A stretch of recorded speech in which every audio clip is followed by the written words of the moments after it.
Jeshi la Marekani linahamisha idadi kubwa ya ndege za kujaza mafuta angani kuelekea Ulaya ili kutoa chaguo kwa Rais Donald Trump, huku mvutano wa Mashariki ya Kati ukigeuka kuwa mzozo wa moja kwa moja kati ya Iran na Israel. Maafisa wawili wa Marekani wameliambia shirika la habari la Reuters.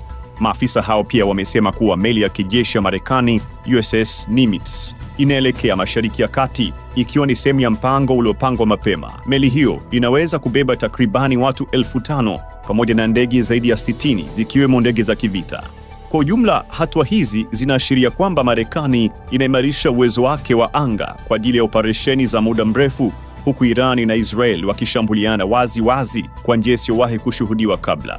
Tovuti ya Air Nav Systems inayofuatilia safari za ndege imesema zaidi ya ndege 31 za kujaza mafuta za jeshi la anga la Marekani, hasa KC-135 na KC-46 ziliondoka Marekani Jumapili na kuelekea mashariki. Maafisa wa Marekani walikataa kutoa maoni kuhusu idadi ya ndege hizo.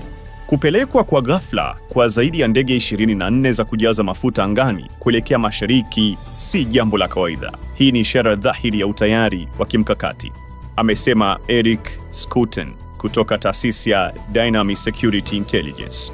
Awe anaunga mkono Israel au anajiandaa kwa operesheni za masafa marefu, hatua hii inaonyesha kuwa Marekani inajiweka tayari kwa uwezekano wa kuzuka kwa mzozo mkubwa zaidi iwapo hali kati ya Marekani na Iran itazidi.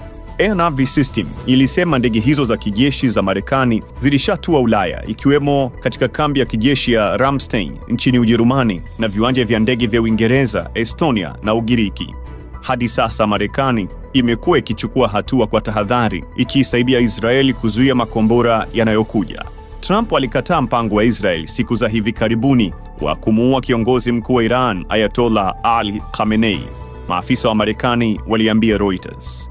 Mmoja wa maafisa hao walisema kuwa Marekani haiungi mkono shambulio lolote dhidi ya uongozi wa kisiasa wa Iran, mradi tu raia wa Marekani hawalengwi.